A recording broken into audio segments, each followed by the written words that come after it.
साथियों, आप सबको मेरा प्यार भरा नमस्कार। तो दोस्तों, आप सबको पता है कि इस चैनल पर मैं डेली 15 से 20 मिनट का एक वीडियो डालता हूं जो किसी भी इलेक्ट्रिकल बंदे के लिए बहुत ही इंपॉर्टेंट होता है। तो दोस्तों, आप सब बहुत ही अच्छे से तैयारी कर रहे होंगे। जैसे कि आप सबको पता है डीआरडीओ, एमपीटीओ, यूपीपीसीएल, डीजी2 इन सब की वैकेंसी आई हुई है। आप सबने इसका फॉर्म भी भर के रखा ही होगा। ठीक है, तो चलिए साथियों, आज का सेशन स्टार्ट करते हैं। तो जैसे कि आप मेरे डेस्कटॉप पे देख पा रहे होंगे, आज का सेशन में पहला क्वेश्चन क्या बोलना चाह रहा है, देखिए कि फैराडे के विद्युत अपघटन के नियम के अनुसार निम्न में से कौन सा कथन असत्य है।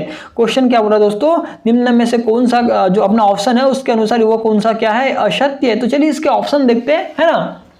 तो साथियों, जैसे कि मेरे डेस्कटॉप पे आप देख पा रहे हो कि इसमें ऑप्शन में क्या क्या दिया हुआ है। एक दिया हुआ है एम प्रोपोर्शनल ZIT दिया हुआ है, सेकंड दिया हुआ है एम प्रोपोर्शनल W1 दिया हुआ है, थर्ड दिया हुआ है M1 अपन के W1 और चौथा दिया हुआ दोस्तों एम प्रोपोर्शनल IT। ठीक है, क्वेश्चन पूछा था कि कौन सा ऑप्शन असत्य है, मतलब कि गलत है। तो दोस्तों इसका आंसर आ जाएगा अपना, देखिए इसका आंसर आ जाएगा, क्या बोलना चाह रहे दोस्तों, इसका आंसर हो जाएगा एम प्रोपोर्शनल ZIT जो है ना, इसका यह आंसर असत्य हो जाएगा। अब मैं आपको बताता हूं असत्य कैसे होगा। ठीक है, जैसे कि आप सबको पता होना चाहिए कि जो फैराडे थे ना, उन्होंने विद्युत अपघटन के दो नियम दिए हुए थे। ठीक है, तो पहला नियम यह था, तो वह बोलता है कि विद्युत अपघटन के दौरान विमुक्त होने वाले किसी पदार्थ की संहति द्रव्यमान में बहने वाली विद्युत धारा की मात्रा के समानुपाती होता है। तो जो विद्युत धारा की मात्रा होती है दोस्तों, उसको क्यू से दर्शाते हैं। तो क्यू बराबर क्या होता है, IT होता है। ये आपको पता होगा, पढ़ के रखा होगा। ठीक है, तो देखिए, तो वो बोलना चाह रहा है कि जो उसमें द्रव्यमान है ना, उसके क्या होता है, विद्युत की जो मात्रा होती है वो क्या होती है, उसके समानुपाती होती है। द्रव्यमान क्या हो जाएगा दोस्तों, एम प्रोपोर्शनल क्या हो जाएगा, IT हो जाएगा ना। ठीक है, तो एम प्रोपोर्शनल IT हो जाएगा। तो ये देखिए, ये आपको पता होगा। ठीक है, इतना तो ठीक है। तो ये जैसे एम प्रोपोर्शनल IT लिखा हुआ, ये सही है यहाँ पे। ठीक है, और जो उसका एक सेकंड नियम होता है दोस्तों, आप सबको पता होना चाहिए, जो फैराडे का सेकंड नियम भी, वो क्या बोलता है कि विद्युत अपघटन के दौरान विद्युत की समान मात्रा द्वारा विमुक्त तत्वों की भिन्न भिन्न द्रव्यमान उनके विद्युत रासायनिक तुल्यांक के समानुपाती होता है। ठीक है, जिसमें क्या बोलता है वो M1 प्रोपोर्शनल Z1 होता है। ठीक है, तो जैसे ये ऑप्शन दिया हुआ है, ये भी इसका सही है और ये भी इसका ऑप्शन सही है। ठीक है, लेकिन यहाँ पे जो एक ऑप्शन दिया हुआ है साथियों, ये जो ऑप्शन है यहाँ पे M प्रोपोर्शनल ZIT, यह गलत है। ठीक है, ये कैसे गलत है मैं आपको बता देता हूँ। ठीक है, तो देखिए इन्होंने यहाँ पे लिख दिया है M प्रोपोर्शनल ZIT लिखा हुआ है। ठीक है, तो यह क्या साथियों गलत है। क्यों गलत है, क्योंकि आपको पता होगा कि जब प्रोपोर्शनल का साइन हटता है तो एक नियतांक लगता है। ठीक है, तो M बराबर क्या हो जाएगा, ZI/KT हो जाएगा। ठीक है, जो यहाँ पे Z क्या है दोस्तों, यह पदार्थ का रासायनिक तुल्यांक है ना।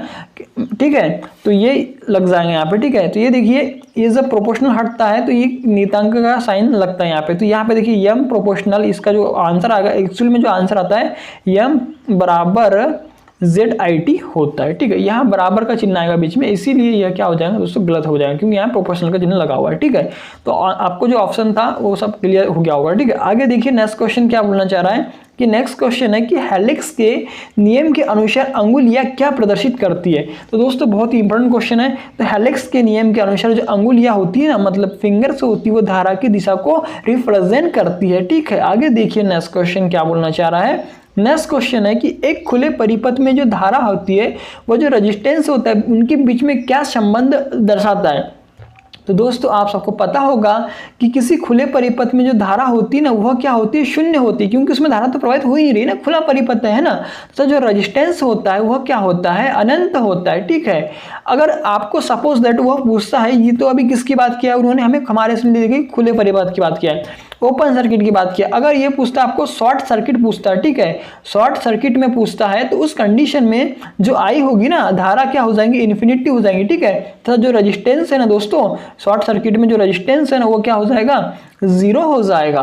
क्यों जीरो हो जाएगा, क्योंकि जब शॉर्ट सर्किट होता है ना, उस समय तो धारा होती है ना बहुत अधिक उच्च मान तक चली जाती है, तो उस कंडीशन में जो रेजिस्टेंस होता है ना, वो जीरो हो जाता है। ठीक है, तो क्वेश्चन आपको क्लियर हो गया होगा। आगे देखिए नेक्स्ट क्वेश्चन क्या बोलना चाह रहा है। नेक्स्ट क्वेश्चन अपना, इंडियन इलेक्ट्रिकल रूल के अनुसार AC परिपथ मतलब अल्टरनेटिंग सर्किट में किसी वायरिंग में लीकेज करंट का मान पूर्ण भार का कितना होता है। तो वह होता है दोस्तों, स्टैंडर्ड है इसका आपको पता होना चाहिए, 1/5000 होता है। ठीक है, यह आपको याद ही होगा या फिर याद कर लीजिएगा। ठीक है, आगे देखिए इसका आंसर ये आ रहा है। ठीक, क्या आ रहा है इसका आंसर, 1/5000 आ रहा है। ठीक है, क्वेश्चन क्लियर हो गया होगा। आगे देखिए नेक्स्ट क्वेश्चन क्या बोलना चाह रहा है। नेक्स्ट क्वेश्चन है कि वैद्युतिक परिपथों की चालकता चुंबकीय परिपथों में किसके समान होती है। तो दोस्तों जिस प्रकार से आप सबको पता होगा एक इलेक्ट्रिकल सर्किट होता है, ठीक, इलेक्ट्रिकल सर्किट होता है, उसी प्रकार एक क्या होता है मैग्नेटिक सर्किट भी होता है, ठीक है। तो इलेक्ट्रिकल सर्किट में चालकता होती है, उसी प्रकार मैग्नेटिक सर्किट में क्या होती है, तो मैग्नेटिक सर्किट में क्या होती है साथियों, परमियंस होता है। जो क्या करता है, जो फ्लक्स होता है ना, जैसे फ्लक्स आप सबको पता होगा इसकी इकाई क्या होती है, वेबर होती है। तो मैग्नेटिक सर्किट में फ्लक्स को चालन मतलब कि फ्लक्स को आसानी से प्रोवाइड करने के लिए जो सहायता प्रदान करता है उसे क्या बोलते हैं, परमियंस बोलते हैं, ठीक है, ठीक है। अब इससे रिलेटेड इसका और एक अपोजिट होता है जो क्या होता है, रिलक्टेंस होता है। तो रिलक्टेंस क्या करता है, मैग्नेटिक सर्किट में फ्लक्स के मार्ग में अवरोध उत्पन्न करता है। अब यहाँ पे देखिए रिलक्टेंस लिखा हो तो इससे रिलेटेड एक क्वेश्चन बनता है कि इसकी इकाई क्या होती है, इसका मात्रक क्या होता है। तो दोस्तों जो एम्पियर टर्न होता है, एम्पियर टर्न प्रति वेबर, ठीक है, ये किसका मात्रक है, अपना रिलक्टेंस का मात्रक है। अब ये रिलक्टेंस का मात्रक होगा तो इसका अपोजिट कौन था, अपना परमियंस था। तो उसकी जो इकाई होगी वह क्या हो जाएगी, वह इससे इसके अपोजिट हो जाएंगे, मतलब कि वेबर प्रति एम्पियर टर्न हो जाएगी, ठीक है। तो क्वेश्चन आपको क्लियर हो गया होगा। आगे देखिए नेक्स्ट क्वेश्चन क्या बोलना चाह रहा है। नेक्स्ट क्वेश्चन है अपना कि अधिक विद्युत वाहक बल प्राप्त करने के लिए डीसी मशीनों में आर्मेचर में कौन सी या किस प्रकार की वाइंडिंग्स की जाती है, ठीक है।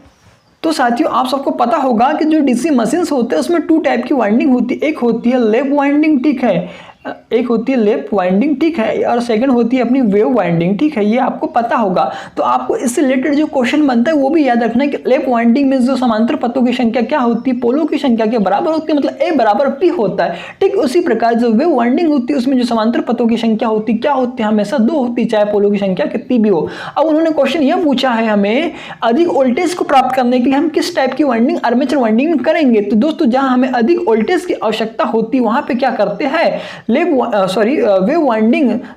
वाइंडिंग का यूज करते हैं, ठीक, मतलब कि जहां हमें अधिक वोल्टेज व कम करंट की आवश्यकता होती है वहां पे वेव वाइंडिंग का यूज करते हैं। तथा जो लैप वाइंडिंग होती है दोस्तों जहां पे हमें अधिक करंट व कम वोल्टेज की आवश्यकता होती है ना, वहां पे लैप वाइंडिंग का यूज करते हैं। तो इसका आंसर आ जाएगा अपना, इसका आंसर आ जाएगा दोस्तों वेव वाइंडिंग। इसको तरंग वाइंडिंग भी बोलते हैं, ठीक है, ये सीरीज मतलब तरंग में चलती है, ठीक है ना। क्वेश्चन क्लियर हो गया होगा आपको। आगे देखिए नेक्स्ट क्वेश्चन क्या बोलना चाह रहा है अपना। नेक्स्ट क्वेश्चन है साथियों क्या बोलना चाह रहा है, देखिए कि 2 ट्यूबलर खंभों के बीच की दूरी होती है। अब इन्होंने देखिए 2 ट्यूबलर खंभों के बीच की पूछा। जनरली आप सबको पता होगा 67 मीटर होती है खंभों के बीच की दूरी, ठीक है, डिस्ट्रीब्यूशन में आपने देखा होगा, है ना, 11 kV लाइन के पोलों में, है ना। तो दोस्तों लेकिन इन्होंने क्या पूछा, भाई ट्यूबलर पोलों के बीच की पूछा है, तो इन्होंने ऑप्शन में इसको क्या किया है 50 से मतलब 50 से 80 मीटर को इसको राइट किया हुआ है, ठीक है। तो इसके हिसाब से यह हो जाएगा। आगे देखिए नेक्स्ट क्वेश्चन क्या बोलना चाह रहा है, सामान्य ट्रांसमिशन लाइनों में किस प्रकार के तड़ित चालकों का प्रयोग किया जाता है। मतलब जो तड़ित चालक मतलब क्या होता है आप सबको पता होगा कि जो अपनी एक सेफ्टी डिवाइस होती है कि अगर आकाशीय बिजली पड़ती है तो वो क्या होता है उसको ग्राउंड कर देता है ना, ग्राउंड कर देता है, ठीक है। तो उसका देखिए आंसर है इसका ओवरहेड ग्राउंडेड लाइन। देखिए ये मतलब वही बोल रहा था ना क्यों करते हैं, तो ओवरहेड ग्राउंडेड लाइन में लाइन के लिए करते हैं, ठीक है। तो क्वेश्चन क्लियर हो गया होगा। आगे देखिए नेक्स्ट क्वेश्चन क्या बोलना चाह रहा है कि एसी परिपथों की कुल चालकता कहलाती है। एसी परिपथों में कुल चालकता बोलते हैं जिसको क्या बोलते हैं, एडमिटेंस बोलते हैं, जिसको वाई से दर्शाते हैं, ठीक है। अगर आपको पूछता एसी परिपथ की संपूर्ण प्रतिबाधा मतलब जिसको क्या बोलते हैं, एम्पीडेंस, जिसे क्या दर्शाते हैं, प्रतिबाधा, मतलब कि इसे जेड से प्रदर्शित करते हैं जिसकी इकाई क्या होती है, ओम होती है, ठीक है। आगे देखिए नेक्स्ट क्वेश्चन क्या बोलना चाह रहा है। क्वेश्चन है अपना कि जल की विशिष्ट उष्मा होती है। दोस्तों ये जो क्वेश्चन है जल की विशिष्ट कितना होती है, तो उसकी विशिष्ट उष्मा होती है 1 होती है, ठीक है। क्वेश्चन को याद रखिएगा, अच्छा क्वेश्चन है। आगे देखिए नेक्स्ट क्वेश्चन क्या बोलना चाह रहा है, पोस्ट ऑफिस बॉक्स नामक उपकरण किसके सिद्धांत पे कार्य करता है। दोस्तों आपने 11वीं 12वीं में पढ़ाई होगा फिजिक्स में, उसमें था एक व्हीटस्टोन ब्रिज जो क्या करता है, पोस्ट ऑफिस मतलब बॉक्स के सिद्धांत पे कार्य करता है। ये क्वेश्चन आता भी था 12वीं में, ठीक है। आगे देखिए नेक्स्ट क्वेश्चन क्या बोलना चाह रहा है। क्वेश्चन है अपना प्रति क्या बोलना चाह रहा है, प्रतीक सिग्मा व मात्रक साइमन प्रति सेंटीमीटर किससे संबंधित है।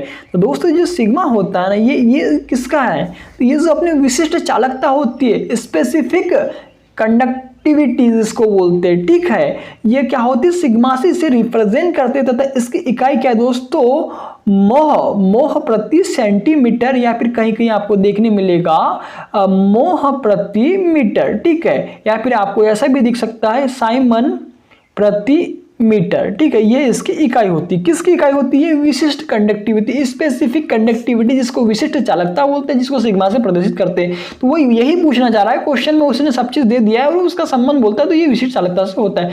ठीक, इसका एक और होता है साथी, इसका मतलब एक होता है, इसका ही साथी एक बोलना चाहिए, ये चालकता होती है ना। अब एक होता है विशिष्ट प्रतिरोध, ठीक है, जिसको काय से दर्शाते हैं दोस्तों? रो से प्रदर्शित करते हैं, ठीक है। इसकी इकाई क्या होती है? ओम मीटर होती है ना। ये भी आपको याद रखना, एग्जाम की दृष्टि से बहुत ही इंपॉर्टेंट है, ठीक है। ये क्वेश्चन क्लियर हो गया होगा। आगे देखिए नेक्स्ट क्वेश्चन क्या बोलना चाह रहा है अपना। नेक्स्ट क्वेश्चन है, देखिए कि आर्मेचर लेमिनेशन में प्रयुक्त धातु कौन सी होती है? मतलब जो आर्मेचर की जो लेमिनेशन की जो बनाते हैं ना, वो किस धातु की बनती है? तो वो सिलिकॉन स्टील की बनती है। बाकी ऑप्शन में सिलिकॉन लोहा दिया हुआ है, ठीक है, तो ये हमें करना होगा यहाँ पे ऑप्शन के अनुसार, ठीक है। बाकी सिलिकॉन स्टील की बनती है, ठीक है, तो ये आपको क्लियर हो गया होगा। आगे देखिए नेक्स्ट क्वेश्चन क्या बोलना चाह रहा है। नेक्स्ट क्वेश्चन है अपना, ACSR कंडक्टर में कोर किस धातु की बनी होती है? जो एक ACSR मतलब पहली बात तो होता क्या है? Aluminium conductor steel reinforce. इसमें क्या होता है दोस्तों? O5 O7 या फिर जो डॉग कंडक्टर या फिर रेबिट कंडक्टर होता है ना, ये क्या होता है? ये ट्रिपल Li के बनते हैं, मतलब ऑल Li एल्यूमिनियम कंडक्टर होते हैं, ठीक है। ACSR कंडक्टर बोलते हैं इसे, ठीक है। तो इसमें क्या होता है साथियों? एक इसको तनन सामर्थ्य मतलब कि स्ट्रेंथ प्रदान करने के लिए इसमें क्या होता है कि स्टील का भी तार होता है, ठीक है, अंदर में, ठीक है। तो वो यही पूछना चाह रहा है कि वो जो तार होता है काय का बना होता है? तो वो स्टील का बना होता है, ठीक है। बाकी तार एल्यूमिनियम के होते हैं इसके ऊपर में, और अंदर में एक तार होता है स्टील का, जिसे GI वायर बोलते हैं ना, गैल्वेनाइजिंग आयरन बोलते हैं, ठीक है।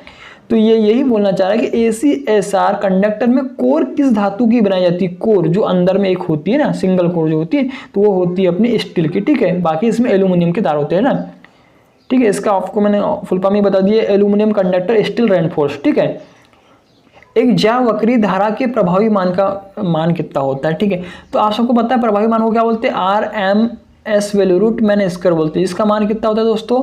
0.707 होता है, ठीक है। याद ही होगा आपको, तो इसका आंसर ये आ जाएगा, ठीक है। आगे देखिए नेक्स्ट क्वेश्चन था अपना, क्या बोलना चाह रहा है? कैपेसिटिव रिएक्टेंस का मात्रक क्या होता है? अब देखिए यहाँ पे हम एक ही क्लियर करते हुए चलते हैं। अभी हेनरी जो है ना, ये इंडक्टेंस का मात्रक हेनरी होता है, कूलम्ब जो होता है आवेश का मात्रक होता है, तब फेरेड जो होता है कैपेसिटी, मतलब कि कैपेसिटी मतलब कैपेसिटर जो संधारित्र होता है उसका मात्रक फेरेड होता है। तथा इन्होंने हमें क्या पूछा? कैपेसिटिव रिएक्टेंस, तो इसका मात्रक क्या होता है? ओम होता है, जो कि यहाँ पे नहीं दिया हुआ, इसलिए इनमें से कोई नहीं इसका आंसर आ जाएगा, ठीक है। आगे देखिए नेक्स्ट क्वेश्चन बोलना चाह रहा साथियों कि एक 3 फेज मोटर के रोटर को प्रदान की जाने वाली सप्लाई होती है।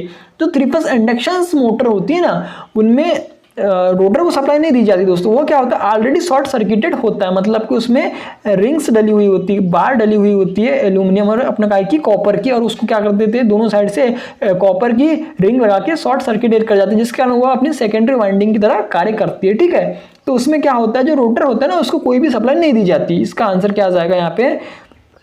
इसका आंसर आ जाएगा दोस्तों इनमें से कोई नहीं। देखिए ये इसका ऑप्शन आ जाएगा इनमें से कोई नहीं। AC भी नहीं देते, DC भी नहीं देते, A भी दोनों नहीं। अगर आपको सपोज वो बोलता सिंक्रोनस मोटर के रोटर को, जो अपनी सिंक्रोनस मोटर होती है ना, उसके जो रोटर को कौन सी सप्लाई देते हैं, तो उसको हम क्या करते हैं? DC सप्लाई से कनेक्ट करते हैं। वो भी कौन सी सप्लाई, कौन सा होता है? वह DC जो होता है दोस्तों एक्साइटेशन मतलब उत्तेजन के लिए क्यों दिया जाता है? उत्तेजन के लिए दिया जाता है, और उसको क्या बोलते हैं? जो DC शंट जनित्र होता है उसका यूज किया जाता है, ठीक है।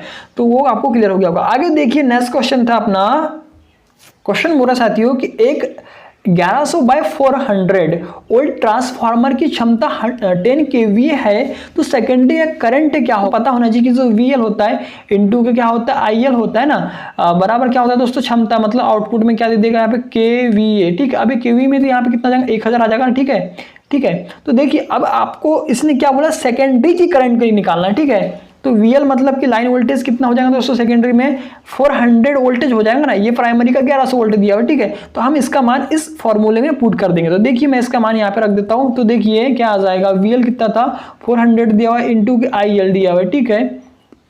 लाइन करंट अपन कितना दिया हुआ? 1000 आ जाएगा, बराबर देखिए KV कितना दिया? 10 दिया हुआ है, ठीक है। यहाँ पे कितना आ जाएगा दोस्तों? 10 आ जाएगा, ठीक है। अब हमें प्राइमरी की करंट निकालना, तो IL क्या आ जाएगा इसमें? तो IL में मतलब कि हम इसको मैं IP लिख सकता हूँ, IP मतलब प्राइमरी की करंट। क्या आ जाएगा दोस्तों? तो ऊपर में क्या हो जाएगा? वो 1000 चले जाएगा, ठीक है। इंटू का कितना हो जाएगा? वो जो 10 था ना बाजू का बराबर में, और ऊपर के जो थे वो नीचे आ जाएंगे। क्या था ऊपर में? 400 था ना, ठीक है। और ये जो IP है ना, मतलब कि प्राइमरी करंट इधर आ जाएंगे, ठीक है, क्योंकि हमको उसको निकालना है, ठीक है। तो देखिए इसमें क्या होगा, ये 1 0 से 1 0 कैंसिल हो जाएगा, ये 1 0 से 1 0 कैंसिल हो जाएगा। अब जब 4 का आप 100 में भाग दे देंगे तो आपका आ जाएगा दोस्तों, देखिए 4 का 4, 4 दूनी 8, 2 बार क्या 2 बचा, 4 पंचे 20, ठीक है। कितना आ जाएगा दोस्तों, 25 एम्पियर। इसका जो सेकेंडरी में कितना आ जाएगा, 25 एम्पियर करंट आ जाएगा, ठीक है। क्वेश्चन क्लियर हो गया होगा। आगे देखिए नेक्स्ट क्वेश्चन क्या बोलना चाह रहा है। नेक्स्ट क्वेश्चन है अपना कि निम्न में से कौन सी युक्ति विद्युत धारा के ऊष्मीय प्रभाव पर कार्य नहीं करती। देखिए OLC भी करती है, थर्मोस्टेट भी करता है, तापमापी, ये सब क्या होता है, अपना जो हीटिंग इफेक्ट होता है उसके इफेक्ट पे यह कार्य करता है। लेकिन एक बकोज रिले होता है जो ट्रांसफार्मर के अंदर में लगा होता है, जो क्या होता है दोस्तों, मेन टैंक रहता है कंजर्वेटर टैंक के मध्य में लगा होता है, जो एक सेफ्टी डिवाइस है। इसका कार्य क्या है दोस्तों, जब भी अगर ट्रांसफार्मर में कोई आंतरिक फॉल्ट होता है, फिर क्या होता है गैस मतलब अधिक गर्म हो जाता है, तो उससे क्या होता है, उसमें जो बकोज रिले होता है ना, उसके अंदर में क्या होता है, मरकरी गैस, मतलब मरकरी के 2 फ्लूइड वाल्व रहते हैं, वो क्या होता है गैस के बनने से वो ऊपर हो जाते हैं, जिससे क्या होता है वो सर्किट को ट्रिप कर देते हैं। जो ट्रांसफार्मर होता है उसमें वो क्षति नहीं हो पाती, मतलब कि वो ट्रांसफार्मर को जो अपनी सप्लाई होती है ना उससे डिस्कनेक्ट कर देते हैं। तो इसका आंसर आएगा अपना बकोज रिले, जो क्या होता है यह हीटिंग इफेक्ट पे आधारित नहीं होता। तो क्वेश्चन क्लियर हो गया होगा। आगे देखिए नेक्स्ट क्वेश्चन क्या बोलना चाह रहे हैं, प्रदीप्ति का मात्रक क्या होता है, प्रदीप्ति तीव्रता का मात्रक या प्रदीप्ति तीव्रता को किससे प्रदर्शित करते हैं। तो आपको ये क्वेश्चन आया हुआ है। तो जो प्रदीप्ति तीव्रता होती है ना, इसको बोलते हैं दोस्तों लुमिनस इंटेंसिटी, जिसको बोलते हैं ज्योति तीव्रता। इसकी इकाई होती केंडला, ठीक है, केंडला इसकी इकाई होती है दोस्तों, याद रखिएगा। बहुत अच्छा क्वेश्चन है, जिसको आई से रिप्रेजेंट करते हैं, ठीक है। अब उसके बाद में देखिए यहाँ पे और एक दिया हुआ है, क्या दिया हुआ है, ये ई दिया हुआ है। तो इसको हम किससे प्रदर्शित करते हैं, तो यह भी आपको पता होना चाहिए, ठीक है। तो दोस्तों ये होता है अपना प्रदीप्ति, मतलब कि इल्यूमिनेशन, इल्यूमिनेशन प्रदीप्ति जिसको बोलते हैं, ठीक है, इल्यूमिनेशन, जिसकी इकाई क्या होती है LUX, मतलब होता है लक्स होता है, ठीक है। इसमें देखिए प्रदीप्ति में दोस्तों 3 मेन मतलब यूनिट्स है, उसको आप याद रखिएगा। पहला तो हो गया ज्योति तीव्रता या फिर प्रदीप्ति तीव्रता, जिसकी इकाई क्या होती है केंडला होती है, जिसको ऐसे आई से प्रेजेंट करते हैं। सेकंड क्या हो जाएगा प्रदीप्ति इल्यूमिनेशन, जिसकी इकाई क्या होती है लक्स होती है। देखिए यहाँ पे लिखा हूं मैं LUX लक्स लिखा हूं, ठीक है, किसकी प्रदीप्ति की, जिसको कैसे प्रदर्शित करते हैं, ई से प्रदर्शित करते हैं। अब यहाँ पे जो F दिया हुआ ना F, इसको कैसे, ये क्या होता है दोस्तों, ये होता है लुमिनस फ्लक्स, ये होता है लुमिनस फ्लक्स। इसकी इकाई क्या होती है, लुमेन होती है। इसकी इकाई क्या होती है, लुमेन, लुमेन होती है। इसको हम प्रदीप्ति पुंज या फिर ज्योति फ्लक्स बोलते हैं। इसे हम प्रदीप्ति पुंज या फिर ज्योति फ्लक्स बोलते हैं, जिसकी इकाई क्या होती है, लुमेन होती है। इसको हम कैसे दर्शाते हैं, F से दर्शाते हैं, ठीक है। तो ये आपको पूरे के पूरे क्लियर हो गए होंगे, ठीक है। और दोस्तों इसमें और एक चीज आता है, एक होता है ठोस कोण, ठीक है, ठोस कोण होता है, तो उसकी भी इकाई आपको पता होना चाहिए। तो उसकी इकाई होती है स्टेरेडियन, ठीक है। और एक होता है दोस्तों समतल कोण, जिसकी इकाई क्या होती है, रेडियन होती है। ठोस कोण की हो गई स्टेरेडियन, और अपना जो हो गया दोस्तों प्लेन एंगल, जिसको बोलते हैं समतल कोण, उसके हो जाएंगे रेडियन। तो ये पांचों की पांचों यूनिट, पांचों के पांचों आपको सबसे याद रहना चाहिए, ठीक है। तो ठोस कोण को दोस्तों क्या होता है, एक 4 से भी आता है, उसको 4 से भी दर्शाते हैं, ठीक है। जो ठोस कोण का मान होता है वो क्या होता है, 4 होता है, ठीक है। तो ये आपको क्लियर हो गया होगा। आगे देखिए नेक्स्ट क्वेश्चन था अपना, बोल रहा है कि दी गई मोटरों में से किस मोटर की गति नियंत्रित सबसे उत्तम है। तो आपको पता होना चाहिए। देखिए सेडेड पोल मोटर तो एक अपना AC मोटर है, जो खिलौनों घड़ी में, दीवार घड़ी में यूज़ की जाती है। स्क्रोल गेज इंडक्शन मोटर आपको पता है, सिंक्रोनस मोटर के बारे में पता होना चाहिए। लेकिन ये तीनों क्या है, AC मोटर है। लेकिन AC मोटर के अपेक्षा जो DC मोटर होती है ना, उनका जो गति का नियंत्रण होता है ना, इससे भी अच्छा होता है। और पहली बात तो यहाँ पे देखिए ऑप्शन में दिया हुआ है shunt motor, shunt DC motor का गति, वो एक तो पहली बात तो नियत गति वाली स्पीड, नियत गति की स्पीड की मोटर होती है, और उसकी जो गति नियंत्रण भी इनसे उत्तम होती है। इसलिए उसका आंसर क्या आ जाएगा, संट मोटर आ जाएगा, ठीक है। आगे देखिए नेक्स्ट क्वेश्चन बोल रहा है अपना कि जो कम्यूटेटर होता है ना, तो कम्यूटेटर पर होने वाले स्पार्किंग का मुख्य कारण क्या होता है। स्पार्किंग क्यों होती है, ओवरलोड के कारण होती है, स्वाभाविक सी बात होती है, उसमें ओवरलोड के कारण। सेकंड आ जाएगा कम्यूटेशन के भी कारण होती है, और आर्मेचर रिएक्शन के कारण भी होती है। तो उपरोक्त सभी यह के सभी हो जाएगा, ठीक है। आगे देखिए नेक्स्ट क्वेश्चन है अपना, नेक्स्ट क्वेश्चन बोलना चाह रहा है, देखिए कि ट्रांजिस्टर बायसिंग की सबसे अधिक प्रयोग होने वाली विधि कौन सी है। तो ये दोस्तों ये है अपनी सेल्फ बायस मेथड के द्वारा किया जाता है, ठीक है। आगे देखिए नेक्स्ट क्वेश्चन क्या होना चाह रहा है कि निम्न में से किस यंत्र द्वारा AC और DC के तरंग रूप पर्दे पर देखे जा सकते हैं। तो इसको बोलते हैं ऑसिलोस्कोप के द्वारा देखा जा सकता है, ठीक है। आगे देखिए नेक्स्ट क्वेश्चन क्या बोलना चाह रहा है कि बिना लोड के एनर्जी मीटर की चकती का घूमना किस दोष के प्रदर्शित करता है। तो यह अपना कौन सा दोष होता है, यह क्रिम्पिंग दोष को प्रदर्शित करता है, तो दोस्तों आज के अपने 25 क्वेश्चन मैंने आपको क्लियर करा दिया, ठीक है। तो उससे जो भी रिलेटेड क्वेश्चन बनता था मैंने आपको वो भी बता दिया। तो दोस्तों इसी टाइप की वीडियो रोज देखने के लिए चैनल को जरूर सब्सक्राइब करें और अच्छा लगे तो जरूर लाइक करें और दोस्तों को भी शेयर करें। तो दोस्तों आप सबको मेरा प्यार भरा धन्यवाद।